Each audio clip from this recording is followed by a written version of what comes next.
لله والصلاة والسلام على رسول الله وأشهد أن لا إله إلا الله وحده لا شريك له وأشهد أن محمدا عبده ورسوله أما بعد فقال تعالى وأنفقوا مما رزقناكم من قبل أن يأتي أحدكم الموت فيقول رب لولا أخرتني إلى أجل قريب وأصدق وأكن من الصالحين.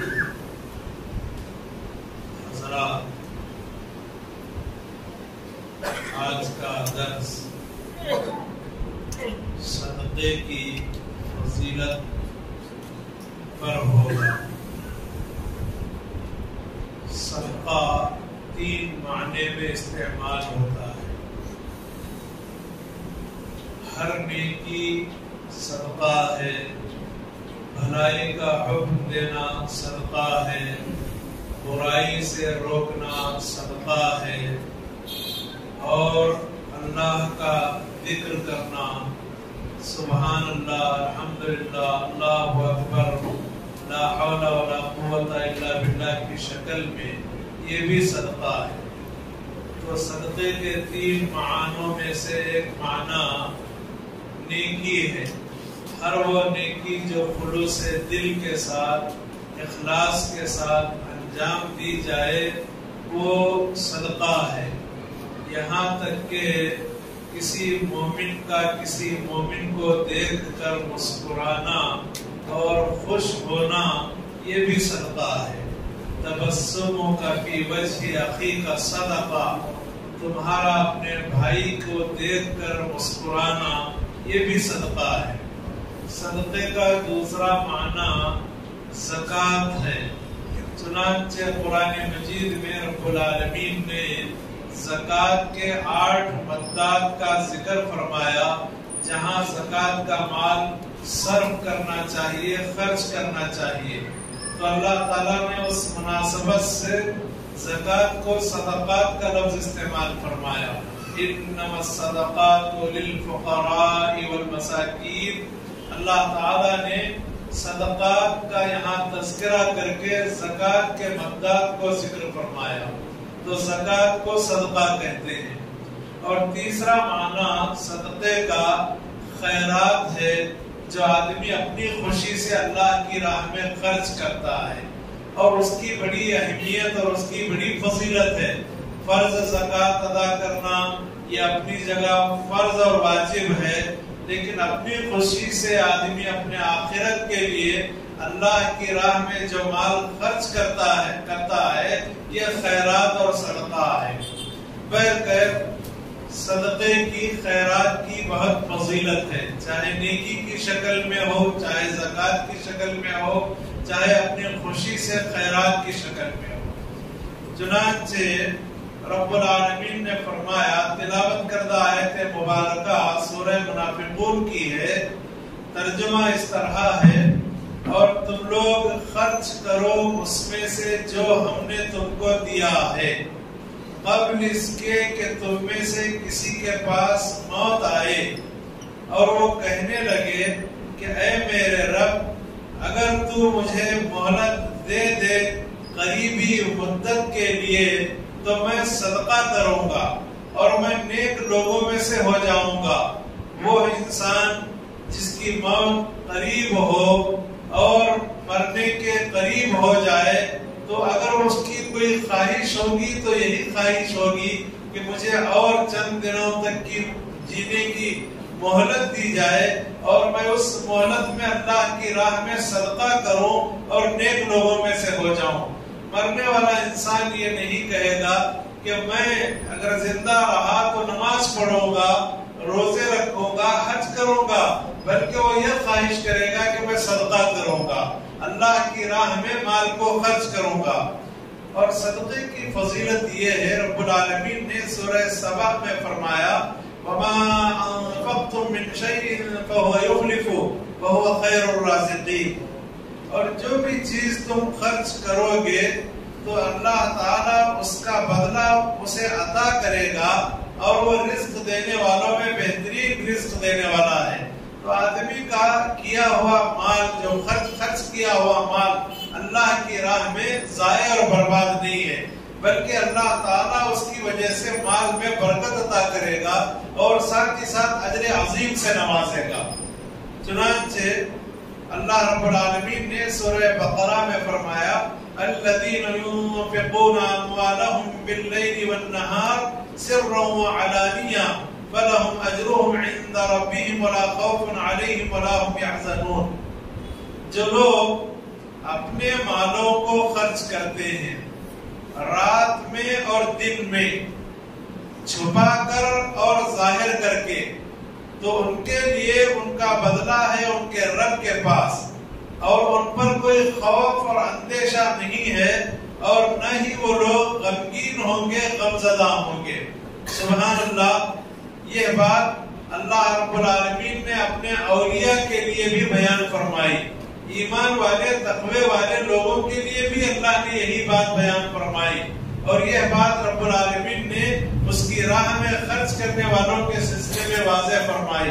چنانچہ اللہ کے دیے ہوئے مال کو جو لوگ خرچ کرتے ہیں رات کے اوقات میں اور دن کے اوقات میں، کبھی چھپا کر اور کبھی ظاہر کر کے، یہاں ایک غلط فہمی کا ازالہ کرنا ضروری ہے۔ بعض دفعہ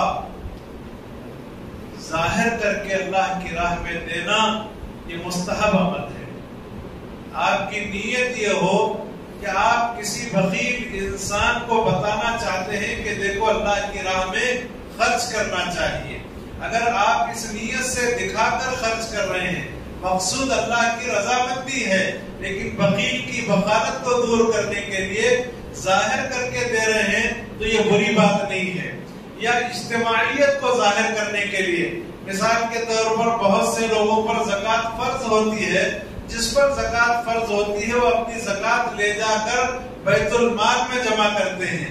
ظاہر ہے جب بیت المال میں جمع کریں گے تو اس میں لوگ دیکھیں گے اور ظاہر ہوگا معاملہ کہ آپ بیت المال کو مال لا کر دے رہے ہیں، تو ظاہر ہے آپ بیت المال میں جو اپنا زکوٰۃ کا مال جمع کر رہے ہیں یہ اجتماعیت کی بقا کے لیے کر رہے ہیں، مقصود اللہ کی رضا ہے۔ تو بعض حالات میں دکھا کر دینا پسندیدہ عمل ہے، اور ویسے چھپ چھپا کر دینا، کسی کو پتا بھی نہ چلے، سیدھے ہاتھ سے خرچ کرے تو بائیں ہاتھ کو پتا نہ چلے، اس طرح خرچ کرنا اس کی فضیلت اور افضلیت اپنی جگہ پر ہے۔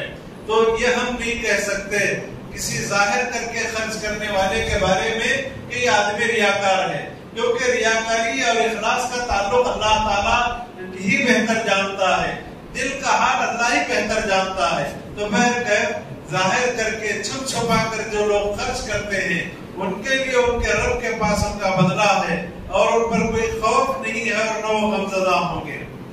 اللہ کی راہ میں خرچ کرنے کا فائدہ کیا ہے؟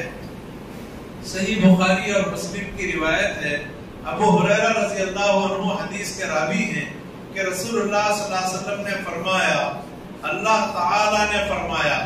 حدیث میں اگر یہ بات آ جائے کہ اللہ نے فرمایا تو ایسی حدیث کو حدیث قدسی کہتے ہیں، تو یہ حدیث قدسی ہے۔ اللہ نے فرمایا یا ابن آدم انفق انفق علیک، اے آدم کے بیٹے تو خرچ کر میں تجھ پر خرچ کروں گا۔ تو گویا کہ رب العالمین کے دیے ہوئے مال سے اگر کوئی بندہ خرچ کرے گا اللہ تعالیٰ اسے اور عطا کرے گا، اس پر اللہ خرچ کرے گا۔ اور حدیث میں یہ بھی ہے یمین اللہ ملآ، اللہ کا سیدھا ہاتھ بھرا ہوا ہے، ہمیشہ بھرا ہوا ہے، رات اور دن اسے کوئی چیز کم نہیں کرتی۔ آپ غور فرمائیے، کائنات میں آدم علیہ السلام سے لے کر اب تک اور اب سے لے کر قیامت تک پتہ نہیں کتنے انسان آئیں گے، اور اللہ تعالیٰ تمام ہی انسانوں کو رزق عطا کر رہا ہے، مال عطا کر رہا ہے، اس کے خزانے میں سے کوئی نہ کمی واقع ہوئی ہے اور نہ واقع ہوگی، برابر اپنی تمام مخلوقات کو اللہ تعالیٰ عطا فرمائے گا۔ تو اللہ کا سیدھا ہاتھ یہ بھرا ہوا ہے اور ہمیشہ بھرا ہے، رات اور دن میں کوئی چیز اس کے ہاتھ سے کم نہیں ہوتی۔ یہ اللہ تعالیٰ کی شان اور اس کی عظمت ہے، اور رب العالمین کی یہ قدرت ہے۔ چنانچہ ایک حدیث ہے صحیح بخاری اور مسلم کی، ابو ذر غفاری رضی اللہ عنہ حدیث کے راوی ہیں۔ انہوں نے کہا میں نبی صلی اللہ علیہ وسلم کے پاس پہنچا، اللہ کے نبی صلی اللہ علیہ وسلم کعبے کے سائے میں بیٹھے ہوئے تھے، یعنی ظاہر ہے کعبۃ اللہ کا سایہ عصر کے بعد پڑے گا، عصر کے بعد سایہ پڑے گا، تو غالباً عصر کے بعد کا وقت تھا کہ آپ صلی اللہ علیہ وسلم کعبے کے سائے میں بیٹھے ہوئے ہیں۔ بس جب اللہ کے نبی نے مجھے دیکھا تو آپ نے فرمایا ہم الاخسرون ورب الکعبہ، وہی لوگ نقصان اٹھانے والے ہیں کعبے کے رب کی قسم، یعنی اللہ کی قسم وہی لوگ نقصان اٹھانے والے ہیں۔ تو ابو ذر غفاری فرماتے ہیں میں اللہ کے نبی کے قریب آیا اور بیٹھ گیا، اور میں زیادہ دیر ٹھہرا نہیں کہ میں اٹھ کھڑا ہوا، اور میں نے کہا اے اللہ کے رسول فدا کا ابی و امی، میرے ماں اور میرے باپ آپ پر قربان ہوں، فدا ہو جائیں، من ہوں وہ نقصان اٹھانے والے کون لوگ ہیں؟ آپ نے کعبے کے رب کی قسم کھا کر جن کا ذکر فرمایا وہ کون لوگ ہیں؟ تو آپ صلی اللہ علیہ وسلم نے فرمایا کہ وہ زیادہ مال رکھنے والے لوگ ہیں، جن کے پاس زیادہ مال ہے وہ لوگ نقصان اٹھانے والے ہیں، مگر یہ کہ جو آدمی کہے گا اس طرح اور اس طرح، یعنی ادھر دے دو ادھر دے دو ادھر دے دو، جو اس طرح کہے گا، یعنی اپنی زندگی میں ایک آدمی خرچ نہیں کر رہا ہے، انتقال سے پہلے وہ اشارے کر کے کہہ رہا ہے کہ وہاں خرچ کرو وہاں خرچ کرو وہاں خرچ کرو، تو مال آدمی جو خرچ کرتا ہے صحت مندی کی حالت میں وہ زیادہ پسندیدہ ہے اللہ تعالیٰ کو، بجائے اس کے کہ آدمی موت کے وقت میں یا بالکل مرنے کے یقین کے بعد خرچ کرنے لگے۔ تو ایسے ہی لوگوں کے بارے میں اللہ تعالیٰ، اللہ کے رسول صلی اللہ علیہ وسلم نے فرمایا کہ یہی لوگ خسارہ اٹھانے والے ہیں۔ اور ایک واقعہ صحیح بخاری اور مسلم کا ہے، انس بن مالک رضی اللہ عنہ حدیث کے راوی ہیں، انہوں نے کہا ابو طلحہ رضی اللہ عنہ مدینہ کے لوگوں میں انصار میں زیادہ مال والے تھے، مالدار تھے، اور ان کے مالوں میں سب سے زیادہ پسندیدہ مال ان کے نزدیک بیروحہ تھا۔ یہ بیروحہ ایک باغ ہے جو مسجد نبوی کے سامنے تھا، تو یہ سب سے زیادہ ان کے مالوں میں پسندیدہ مال تھا اور باغ تھا، اور یہ مسجد نبوی کے سامنے تھا، اور اللہ کے رسول صلی اللہ علیہ وسلم اس باغ میں داخل ہوتے تھے اور اس کے عمدہ پانی کو پیا کرتے تھے، یعنی آپ صلی اللہ علیہ وسلم کی اس باغ میں گویا دلچسپی تھی، اور کبھی کبھی آپ صلی اللہ علیہ وسلم اس باغ میں تشریف لے جایا کرتے۔ جب قرآن مجید کی آیت نازل ہوئی لن تنالوا البر حتى تنفقوا مما تحبون، تم لوگ نیکی کے مقام اور مرتبے کو نہیں پا سکتے یہاں تک کہ تم اپنے مالوں میں سے ان مالوں کو خرچ کرو جو تم پسند کرتے ہو۔ تو یہ سورہ آل عمران کی جب آیت نازل ہوئی تو ابو طلحہ رضی اللہ عنہ کھڑے ہو گئے اور اللہ کے رسول صلی اللہ علیہ وسلم کے پاس پہنچ گئے، اور انہوں نے کہا اے اللہ کے رسول، بے شک اللہ تعالیٰ اپنی کتاب میں فرماتا ہے لن تنالوا البر حتى تنفقوا مما تحبون، اور بے شک میرے مالوں میں سب سے زیادہ پسندیدہ مال میرے نزدیک بیروحہ ہے، یعنی وہ باغ ہے جو بیروحہ کہلاتا تھا، اور یہ میں اللہ کے لیے صدقہ کرنا چاہتا ہوں، اور میں اس کا بدلہ اللہ سے چاہتا ہوں کہ اللہ تعالیٰ مجھے آخرت میں اس کا بدلہ عطا کرے۔ اے اللہ کے رسول، آپ جہاں چاہیں اس باغ کو خرچ کر دیں۔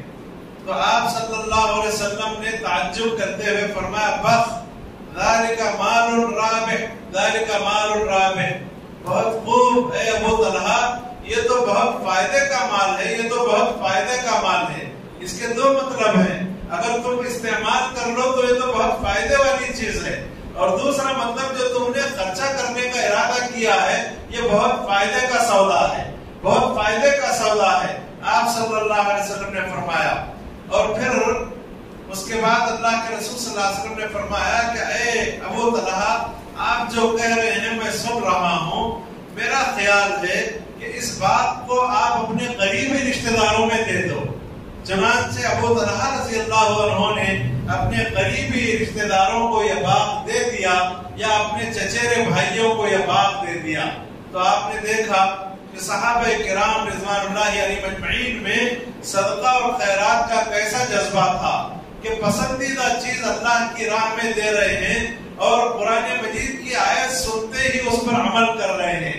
اللہ تعالی ہمارے اندر ان جیسا جذبہ عطا فرمائے. اور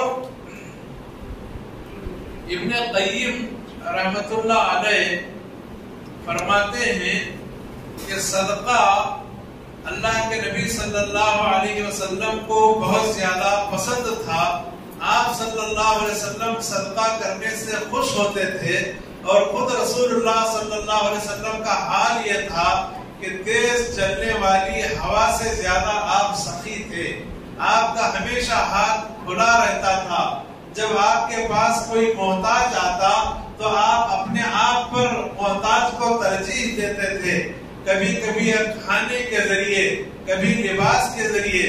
اور نہ صرف آپ صلی اللہ علیہ وسلم اس پر عمل کرتے بلکہ اپنے صحابہ کو صدقہ کرنے کا حکم دیا کرتے تھے اور لوگوں کو صدقہ کرنے پر آمادہ کیا کرتے تھے. جو آدمی چاہتا ہے کہ اس کا سینہ گشادہ ہو جائے اور اس کا نفس پاک ہو جائے، اسے چاہیے کہ وہ اللہ کی راہ میں صدقہ کرتا رہے. آپ صلی اللہ علیہ وسلم سے جب پوچھا گیا کہ صدقوں میں سب سے بڑا صدقہ کون سا ہے تو آپ صلی اللہ علیہ وسلم نے فرمایا صدقہ اس حال میں کرو کہ تم صحت مند ہو اور تمہیں ضرورت ہو اور تم اگر خرچ کرو گے تو محتاجی سے ڈر بھی رہے ہو. ایسی حالت میں صدقہ کرو، یہ سب سے بڑا صدقہ ہے. اور بے نیازی کی امید رکھو. تو معلوم یہ ہوا کہ صحت مندی کی حالت میں خرچ کرنا یہ پسندیدہ عمل ہے. اور ایک حدیث ہے، ابو ہریرہ رضی اللہ عنہ حدیث کے راوی ہیں کہ نبی صلی اللہ علیہ وسلم نے فرمایا جو آدمی کھجور کے برابر پاکیزہ کمائی میں سے صدقہ کرے گا اور اللہ تعالیٰ پاک چیز ہی کو قبول فرماتا ہے. یہ بات قابل غور ہے. کوئی آدمی مال میں خیانت کرے اور خیانت کر کے مال لٹائے تو یہ مال قبول ہونے والا نہیں ہے، یہ صدقہ قبول ہونے والا نہیں ہے. وہی صدقہ اللہ کی جناب میں قبول ہوگا جو پاکیزہ ہو، حلال طریقے سے کمایا گیا ہو. اسی لیے آپ نے کہا کہ اللہ پاک چیز ہی کو قبول کرتا ہے اور اللہ صدقے کو اپنے دائیں ہاتھ سے قبول کرتا ہے. حدیث میں ہے کہ اللہ کے دونوں ہاتھ دائیں ہیں. اس کی کیا کیفیت ہے اللہ کو معلوم. ہمارا اس بات پر ایمان اور یقین ہے کہ رب العالمین کے دونوں ہاتھ دائیں ہیں. اللہ تعالیٰ اپنے دائیں ہاتھ سے اس صدقے کو قبول فرماتا ہے، پھر اس صدقے کو صدقے والے کے لیے بڑھاتا رہتا ہے. ویسے ہی جیسے تم میں سے کوئی آدمی جانور کے بچے کو بڑا کرتا ہے، پال پوس کر بڑا کرتا ہے اور وہ صدقہ بڑا ہوتے ہوتے پہاڑ کے مانند ہو جاتا ہے. اور قیامت والے دن جب بندہ مومن اپنے صدقے کو دیکھے گا کہ میرا صدقہ پہاڑ کی شکل اختیار کر چکا ہے تو وہ بہت زیادہ خوش ہوگا. تو معزز حاضرین، اللہ کی راہ میں خرچ کرنے کی بڑی فضیلت ہے اور ان فضیلتوں میں سے ایک فضیلت یہ بھی ہے کہ آدمی کے گناہ معاف ہو جاتے ہیں. اگر ہم چھوٹے گناہوں کو معاف کروانا چاہتے ہیں تو صدقے کے ذریعے معاف کروا سکتے ہیں. چنانچہ حدیث ہے، معاذ بن جبل رضی اللہ عنہ فرماتے ہیں کہ نبی صلی اللہ علیہ وسلم نے فرمایا اللہ کی قسم اے معاذ میں آپ سے اللہ کے لیے محبت کرتا ہوں. اور آپ نے اس کے بعد فرمایا کیا میں آپ کو خیر کے راستے نہ بتاؤں؟ آپ نے خیر کے راستے بتاتے ہوئے فرمایا الصوم جنۃ، روزہ رکھنا ڈھال ہے. یعنی آدمی روزہ رکھنے کی وجہ سے اپنے آپ کو گناہوں سے بچا لیتا ہے، جیسے ڈھال سے میدان جنگ میں لڑنے والا اپنے جسم اور جان کو بچا لیتا ہے. تو روزہ ڈھال ہے. اور صدقہ غلطی اور گناہ کو مٹا دیتی ہے اور بجھا دیتا ہے ویسے ہی جیسے پانی آگ کو بجھا دیتا ہے۔ تو معلوم یہ ہوا کہ اللہ کی راہ میں خرچ کرنے سے آدمی کے گناہ مٹ جاتے ہیں، اور صدقے کا فائدہ یہ بھی ہے کہ مال میں برکت ہوتی ہے، مال میں کمی واقع نہیں ہوتی۔ اللہ کے رسول صلی اللہ علیہ وسلم نے فرمایا ما نقص صدقۃ من مال، صدقہ کرنے سے مال کم نہیں ہوتا، گھٹتا نہیں۔ اور صدقے کا ایک فائدہ یہ بھی ہے کہ قیامت والے دن بندہ مومن اپنے صدقے کے سائے میں رہے گا۔ اللہ تعالیٰ جن 7 خوش نصیبوں کو اس دن سایہ عطا کرے گا، ان میں سے ایک خوش نصیب وہ بھی ہوگا جو اللہ کی راہ میں صدقہ کیا ہوگا اور اس نے اس صدقے کو چھپایا ہوگا یہاں تک کہ اس کا بایاں ہاتھ نہ جان سکا ہوگا جو کچھ کہ اس کے دائیں ہاتھ نے خرچ کیا ہے۔ تو صدقہ کرنے کا ایک فائدہ بندہ مومن کو آخرت میں یہ حاصل ہوگا کہ وہ اپنے صدقے کے سائے میں ہوگا۔ قیامت والے دن عالم اپنے علم کے ساتھ اللہ کی جناب میں آئے گا، اور مجاہد اپنے جہاد کے ساتھ، نماز پڑھنے والا اپنی نماز کے ساتھ، روزہ رکھنے والا اپنے روزے کے ساتھ، اور صدقہ کرنے والا علم، جہاد، نماز، روزے کے ساتھ ساتھ وہ آئے گا اللہ کی جناب میں اپنے صدقے کے ساتھ۔ تو معزز حاضرین، صدقہ کرنے والے کے لیے یہ بہت ہی خوشخبری کی بات ہے کہ صدقہ کرنے والا اللہ کی جناب میں اپنے صدقے کے ساتھ حاضر ہوگا۔ صدقے کی بہت ساری شکلیں اور قسمیں ہیں، اور خاص کر ان صدقات میں سے ایک صدقہ یہ بھی ہے کہ آدمی زندگی میں صدقہ جاریہ کا اہتمام کرے، جو آدمی کے انتقال کے بعد اس کو برابر ثواب اس کا ملتا رہے۔ صدقہ جاریہ کیا ہے؟ کنویں کھدوا دینا، لوگوں کے فائدے کے لیے، افادہ عامہ کے لیے، مسجدیں بنوا دینا، دینی کتابیں چھپا دینا، قرآن مجید کے تحفیظ کے حلقات کی مدد کرنا، اور خیری اور وقف کے کام کرنا، یہ سارے کام ایسے ہیں ان کا شمار صدقہ جاریہ میں ہوتا ہے۔ اس سلسلے میں حدیث ہے صحیح مسلم کی، ابو ہریرہ رضی اللہ عنہ سے روایت ہے، انہوں نے کہا رسول اللہ صلی اللہ علیہ وسلم نے فرمایا اذا مات الانسان انقطع عنه عمله الا من ثلاثه، جب انسان وفات پا جاتا ہے تو اس سے اس کے عمل کا رشتہ ختم ہو جاتا ہے، مگر 3 ایسے اسباب ہیں کہ انتقال کے بعد بھی برابر ثواب کا سلسلہ جاری رہتا ہے۔ الا من صدقۃ جاریہ، ایک صدقہ جاریہ ہے ابھی جس کا ذکر کیا گیا، اور دوسرے ایسا علم ہے جس سے دنیا کے لوگ فائدہ اٹھا رہے ہیں، ہدایت پا رہے ہیں، اور اللہ کے دین کی طرف راغب ہو رہے ہیں، تو نفع دینے والا علم یہ بھی صدقہ جاریہ ہے، اور اس کا ثواب بھی برابر ملتا رہے گا۔ اور نیک اولاد جو انسان کے لیے دعا کرے۔ تو بہرحال معزز حاضرین، اخیر میں ایک نقطے پر میں اپنی بات ختم کے دیتا ہوں، وہ یہ ہے خرچ کرنے والے کو چاہیے کہ چند باتوں کا خیال کرے۔ جو بھی آدمی اللہ کی راہ میں خرچ کر رہا ہے، چند باتوں کا وہ لحاظ رکھے۔ پہلی بات یہ ہے کہ اللہ کے لیے اخلاص اختیار کرتے ہوئے صدقہ دے اور اللہ کی راہ میں خرچ کرے۔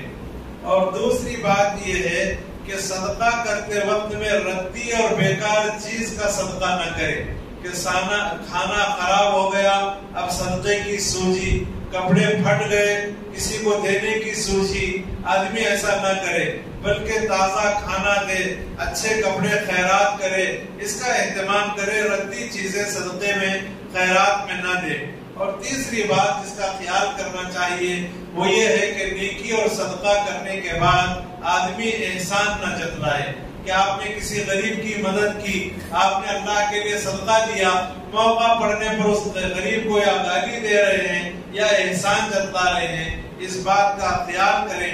اور اسی طرح اللہ تعالیٰ نے جو کچھ کے دیا ہے اس میں بخیلی نہ کریں، اس بات کا بھی خیال کریں۔ اور اس بات کا بھی خیال کریں کہ جو کچھ آپ نے صدقہ اللہ کی راہ میں دیا ہے اسے حقیر نہ جانے، معمولی نہ جانے۔ اللہ کے رسول صلی اللہ علیہ وسلم تو فرماتے ہیں